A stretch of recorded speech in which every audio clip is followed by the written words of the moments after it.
What's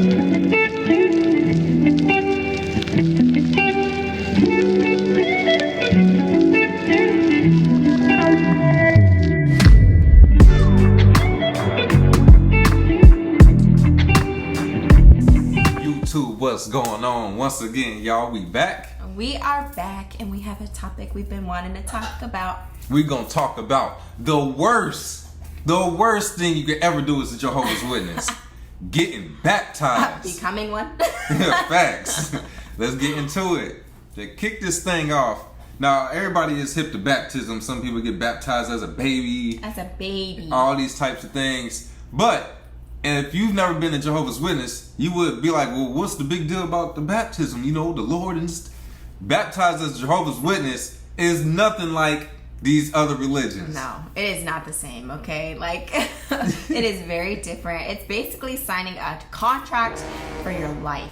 Forever. I know we sound dramatic, but seriously, it's signing a contract about the life like as you knew it. Yeah. So you can't, there's like no room for making mistakes, because then your whole community is cut off of you. It's the discipline aspect of all of this. It is. It's kind of like when you hear about musicians that sign a record deal. They're like, all right, you want to, it's $1 million contract. All right.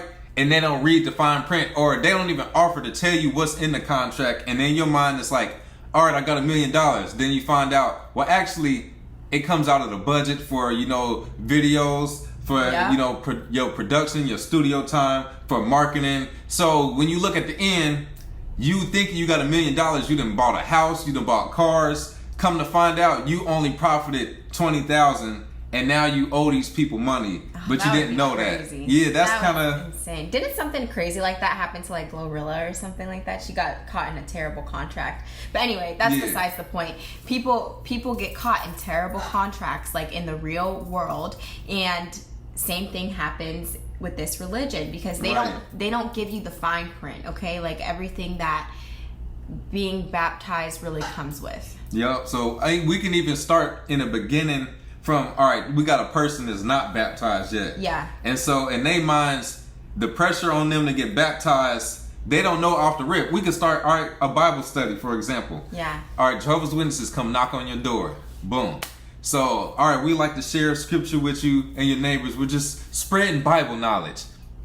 Disclaimer. The whole purpose of Jehovah's Witnesses coming and knocking on your door is to convert you into a Jehovah's Witness. Yes. Now the kicker is, do not let them fool you. That is right, because they will fool you. They will. They will not tell you off the gate that we are trying to make you become a Jehovah's Witness. They will never admit to that. They will say, oh, we're just spreading Bible knowledge. Oh, you read the Bible? That's fine. That you got your own Bible. Yeah, and then sneakily, little by little, they try to convert you over without letting you know they convert you. So then they come back the next week. You know, is it fine if we see what you thought about that next week?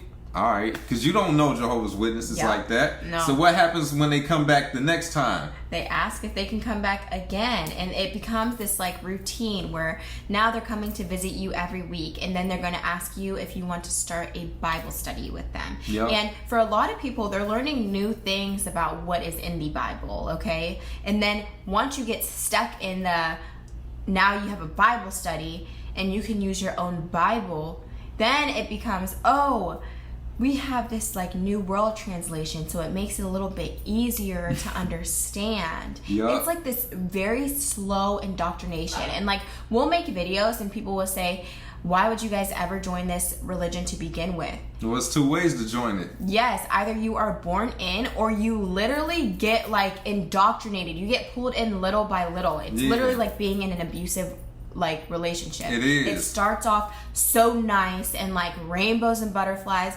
Once they get you to a meeting too, like that's where it really starts. That's where it really begins, because you are getting approached by all these people that you view as like, you think that they're so nice, because the whoever has been coming to visit you, likely they are a very kind person. You know you know what I just remembered? Well, two things. One, how I remember at one meeting, they said so jokingly, like it was nothing wrong with it, you can just present this brochure and say, you know, ask them this question, and next week ask another one or another page, and they having a Bible study and don't even know it. Yeah. So they knew how sneaky they were being, you know, because that was advice that was given to us from the platform. Yep, you can trick them into having a Bible study, which is that's super manipulative to do. Yeah, and then, that's toxic. And then even like, I like how you mentioned how everybody's coming up being nice. Yeah. They not coming up being nice because they just want to be nice. They're told to. They are told to, because you don't want to, make Jehovah look bad. And they even do videos of a person coming in, they might have a shirt with no tie on versus everybody else that got a tie or a slight beard that would look like now that. Now they can not wear ties. Right. Remember? Yeah. And they can have beards now, babe. Yep. I'm sure it's way more difficult to point out like who doesn't belong at the Kingdom Halls. Yep. But that would be the people they would paint as the Bible study. Yes. And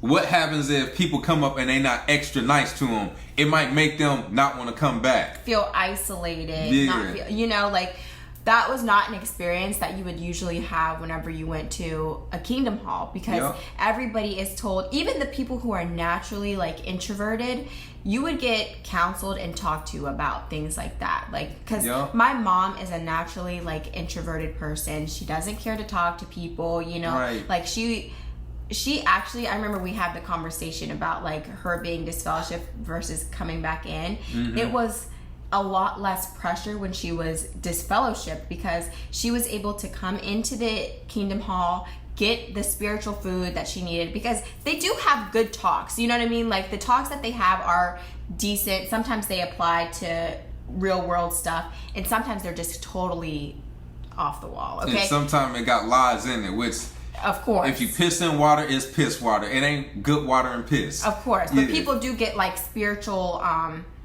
like their spiritual food from it, you know? So my mom felt like she had a lot less pressure when she was disfellowship, because she could just go in, get her spiritual food, feel like she had her relationship with God, and then she can leave. Yeah. Versus once you are like reinstated, now the pressure is on again, and it's like, it's worse when you get reinstated. Yes, because then it's like you need to be social. Yep, you need to talk to people. And it's not like before you get this fellowship to where you can just come in, boom, boom, say what's up, go about your business. You get this fellowship and come back, and now we need to reprogram you. Now we gotta read. You wasn't having no Bible study with somebody when you was just a Jehovah's Witness, but once you come back, we gotta have another study with you. And the spotlight is on you. Yep. So they want you to be completely indoctrinated. So they want all of your friends again to be like nothing but Jehovah's Witnesses, because you're coming in from the world again. So likely you still have like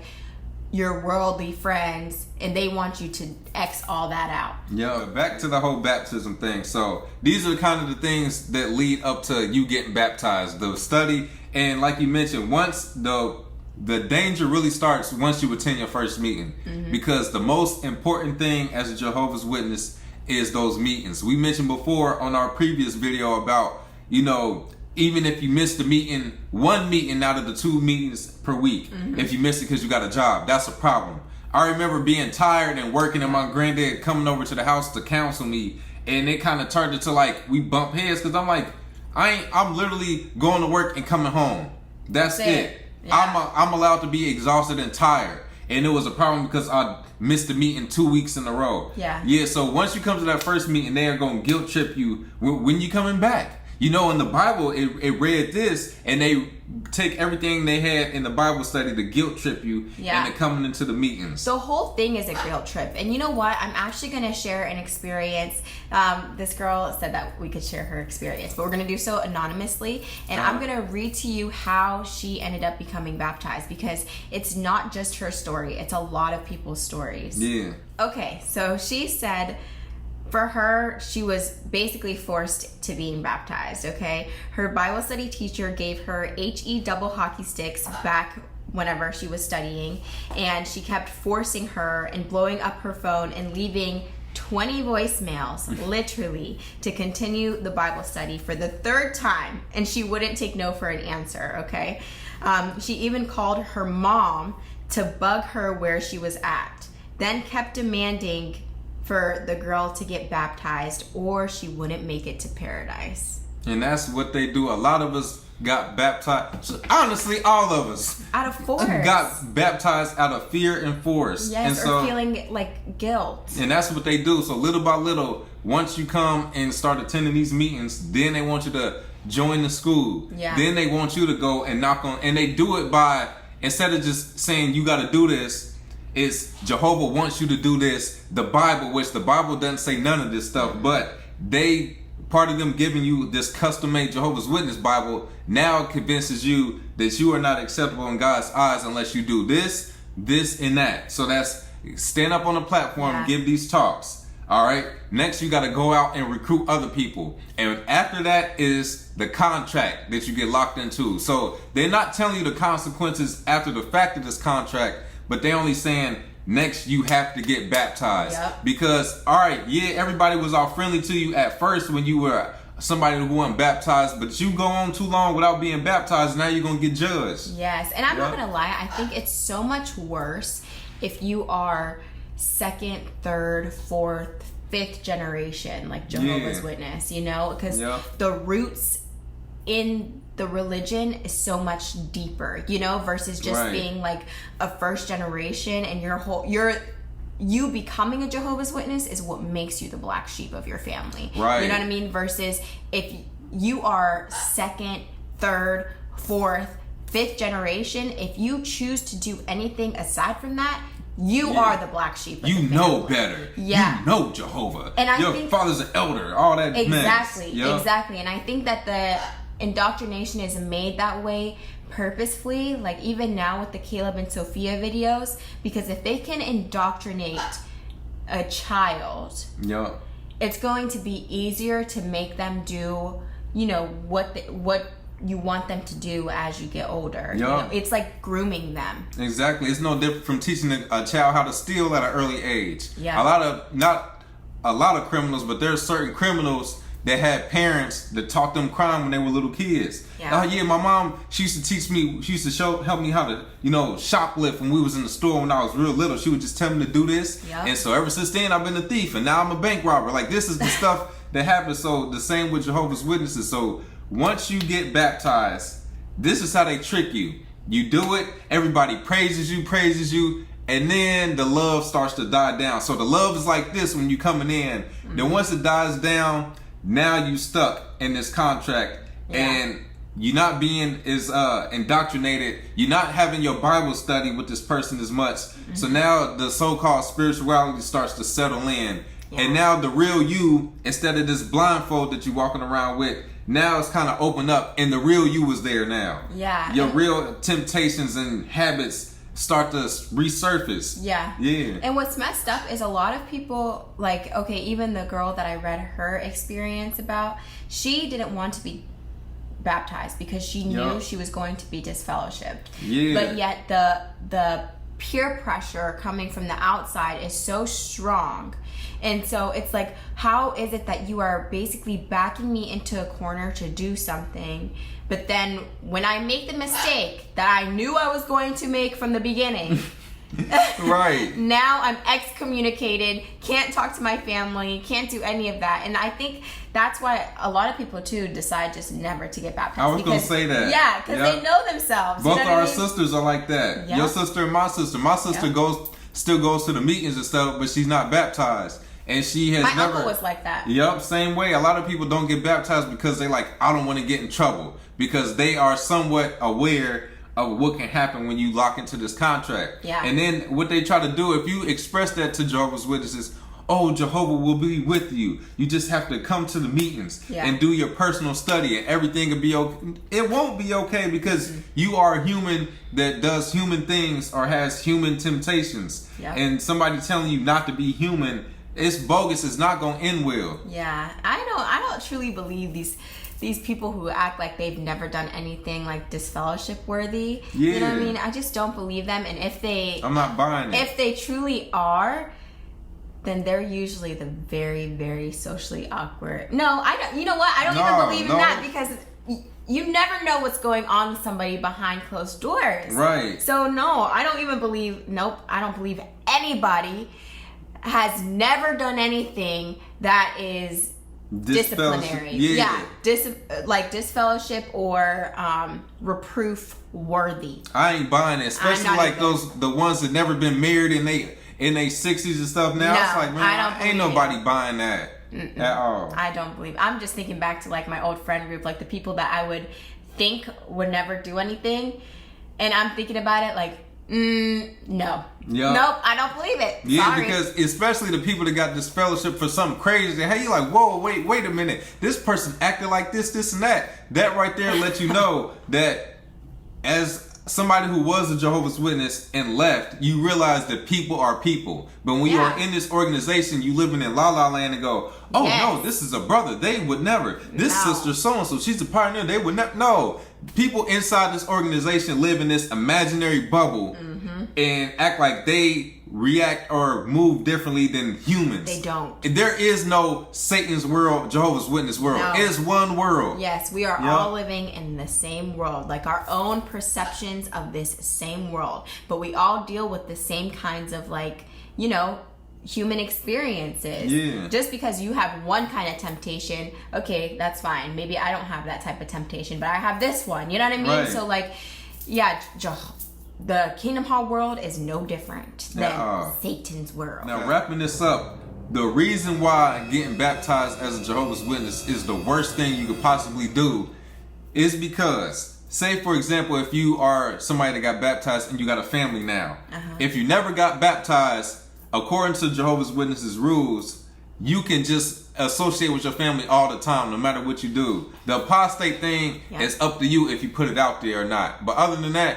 you can not be a baptized Jehovah's Witness and live the life you want to live, because there are what we call memorial witnesses. People that only go to the memorial once a year. They don't follow none of the rules, but they go to the memorial, and when they go to the memorial, they can talk to the Jehovah's Witnesses there. Or in between time, they still talk to family members and stuff because they never got baptized. Now flip it around, if you get baptized, and this is what they don't tell you. They don't go into detail about how the disfellowshipping process works. Nope. You might hear about disfellowship. Oh, this person messed up and that happened and they got disfellowship. But they don't break down that it's supposed to be a decision made by God, but it's really made by the elders. And just because you are repenting doesn't mean you won't get disfellowship. Nope. Or you can be a favorite and not get disfellowship. So the disfellowshipping is not strictly on, you just want to be a bad person because they paint it like that. You just, they didn't want to follow Jehovah's standards. They wanted to do, it could be biased. Yep, it's bogus. I was about to say the word. Error. Yep, and that's all it comes down to. So something so small, you can make a mistake and then you get disfellowship. And this is the thing. You can get disfellowship and not want to come back, especially if you mistreat it, or you might wake up. But now what do you do? Because you can't talk to your family no more, because this was in the fine print of that contract. Yeah. If you make a mistake, we kick you to the curb. And then all these people that was nice to you in the beginning when you was fresh out that water, even if you get reinstated, you are not going to be treated the same. They had a talk, and I brought this up to a family member. They said, if you get disfellowshipped and you get reinstated, it's like balling up a piece of paper and then unwrinkling it. The paper is still damaged. I think they said that at a convention. They might have. I remember hearing that. Okay. Yeah, I remember hearing that, because you're still actually, or maybe it's just one of those stories that went around, like it was a normal thing that they told all the time. Yeah. Because I remember an elder saying that at my Kingdom Hall, and saying that if you go to the world, it's like using a paper towel, and they rub you and they use you, and then trying to just flatten it back out. They even say that about, I remember an elder saying, what's worse, being born as a Jehovah's Witness or coming in later? And they say it's worse to come in later because you got baggage. See what I mean? Yep. That's more of the indoctrination. Like, they really try to get you from whenever you're a kid. And I think that's some of the worst indoctrination right there. It is. So a lot of people, even like people that wake up and now they don't know what to do because, all right, I got baptized and I was a Jehovah's Witness and I don't want to get, disciplined for this, or I don't know how to leave now. All because, or even if you are an active Jehovah's Witness and you wake up, you can't just stop going because you signed that contract. Now they're going to be trying to have shepherding calls with you. Yeah. Versus if you was just a study and bounce, I mean, a couple people might be like, what happened to so-and-so? But they ain't about to look for you, really. Yeah, and just like the experience that we've read, they do some shiesty stuff. Like if you're second, third, fourth generation, trying to get into contact with you. Like honestly, first generation witnesses have it a little easier because you don't have to, they're not going to be trying to contact your mother and your dad and your grandma and your grandpa to get to you. Right. You know what I mean? Because you are the one who came in first. Right. So it's like you can go back to your family, and yeah, you're going to be losing out on your friends and all these people that, you know, you thought was like your community. Sure. But you have lived a life before this. Okay. Right. People who are born into their religion, it's like you've always known about it. You've always known about Jehovah's Witness. Even if you were a teenager and were like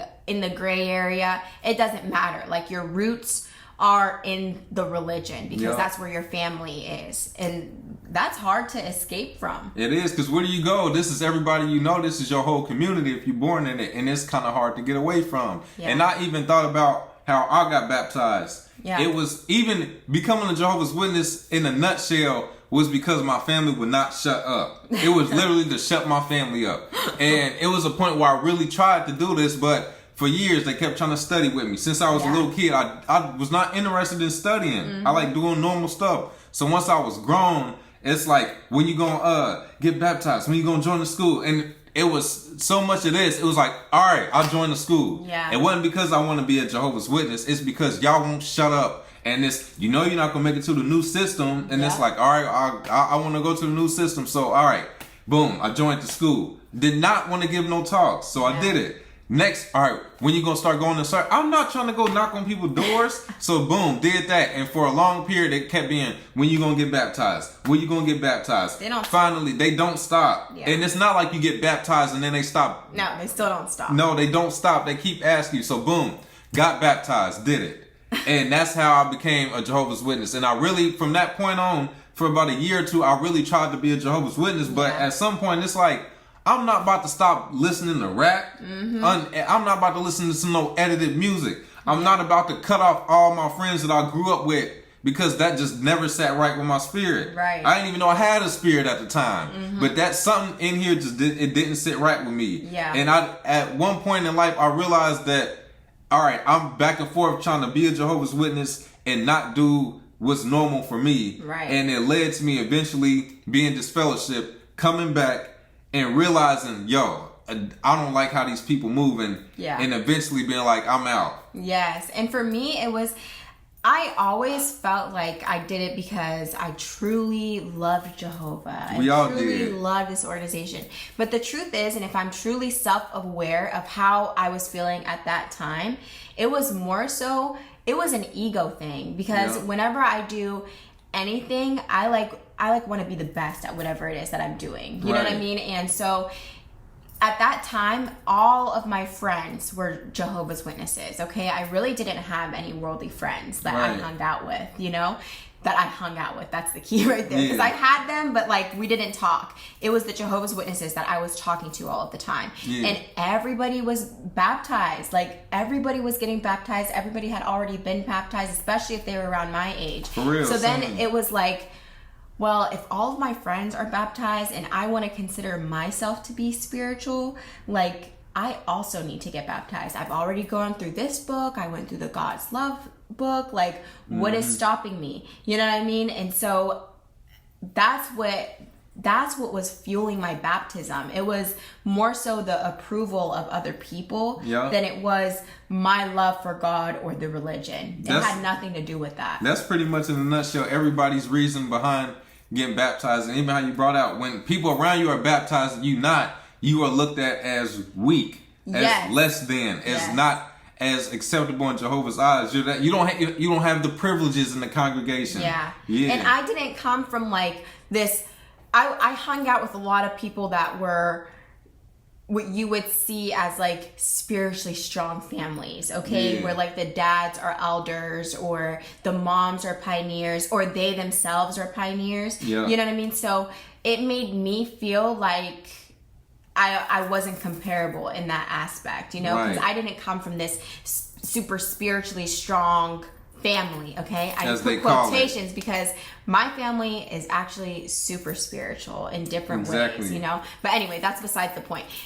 they weren't Jehovah's Witness spiritual, okay? Like, my dad was never an elder. He was never a ministerial servant. Nothing like, my mom was never a pioneer. My grandma was never a pioneer. The only person that, it was like my grandpa was an elder. You know what I mean?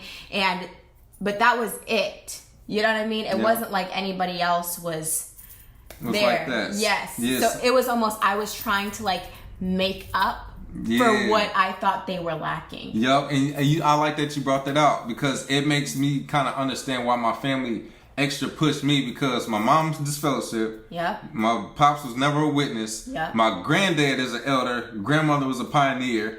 My uncle was at one time an elder. Yeah. His wife, I think his wife been woke, because she would be like a memorial witness. But I say the last 5 years of me being a witness, she rarely fooled with the meetings. But out of his kids, some of his kids was disfellowship. He got a pioneer daughter. Then when it came to my aunts, I had an aunt that was disfellowship 3 times. Other aunt, super pioneer, husband's ex-Bethelite elder. Yep. So me and my sister being the disfellowship daughter's kids. Yes. It was like, we gotta force them. Pressure. Yeah, it was like, we gotta force them, because they more than likely to be worldly. Yes. Because, you know, even me having braids as a kid, Yeah. they made me cut my hair just to be in my aunt's wedding. And like, it was since I was young, just forcing me to do this stuff. And finally it's like, all right, I'm gonna do it. Which is why now I'm to where I'm like the bad person of the family, because I'm like, man, F all that y'all talking about. I'm not doing it. Yeah. I'm about to be me. Yes, I'm making apostate videos, and I don't care how y'all feel about it, because I realize I'm allowed to be me, and I don't have to follow these bogus rules no more. And you're allowed to be comfortable with who you are. Exactly. The thing is, so many people don't even know who they are. They're fighting themselves constantly. So if people are trying to make an example out of you, because that's really what they try to do. They try to make an example out of you. You know what I mean? If we can groom them to, it's literally like a older man grooming a younger woman to be like the perfect wife. You know, they try to groom people to be the perfect witness. And if they can do that, then your life is like so big in the Jehovah's Witness world, because now you can tell your experience on stage or through videos and go to Bethel and tell your experience. Like, they want people who have this, like, a background that is looked at as rough. They don't want people to be sharing their experience who have, like, you know, the pioneer mother and the elder they want people that have gone to what they see, have gone through something. That way they can use that to brainwash everybody else. Exactly. What's your excuse? Yes. This person doesn't come from a spiritual family. What's your excuse to get baptized? Yep. Just like they had that person on the iron lung, like, on the video. Like, he was preaching to all of his nurses and stuff. It's like, that's the type of people that they want to use to brainwash indoctrinate. Yeah. In reality, if you got an iron lung, I don't know where you getting that faith from to preach, because no, seriously. Come on, Jehovah ain't blessing you. They have to have some kind of faith. Like, people in situations like that have to have some kind of faith. Everybody does. But the thing is, it's the exploitation of it. You know what I mean? You are exploiting that person and their situation to fit whatever narrative that you have. And that's the part that's messed up. You know what I mean? Yeah, but long story short, getting baptized as a Jehovah's Witness is the worst thing you could do as a Jehovah's Witness. As a person? As a human. Yeah. Getting baptized, that's the worst. Or even if you want to go to the Kingdom Hall just to make your family happy, don't get baptized. Yeah, you don't have to. Just go. You do not have to get baptized to fit all these other people's criteria and standards for you. Okay? Yep, because they're going to judge you either way. You getting baptized so they quit judging you, but guess what? If you're not doing everything they say after you get baptized, you getting judged. Now you bad association. Basically, so we had to come and drop that little video. Yep. Let you guys know how we feel about that. For real. And you already know we got to drop in here every time. Link is in the description. Our healing journal, you got the Pimo version, and you have the other version. It's the same information on the inside, and it helps out. Well, once you escape this cult, what do you do? You know how they gotta program you in this religion? This is to unprogram you to go, you know, wait a minute. I ain't no pioneer. I ain't no who am I? What am I good at? Yes. Where do I go from here? It's just kind of some steps to get forward. Yep, and start at a blank slate, because you have to really like deconstruct and reconstruct and decide what kind of things, like how you want your life to be. You know, leaving. That's simple. Yep, that's it. That's it. And hit us on our Instagram at Awaken Truths IG. And you know what else they got to do on the way out. Don't forget to like, comment, and subscribe. That's it. Peace.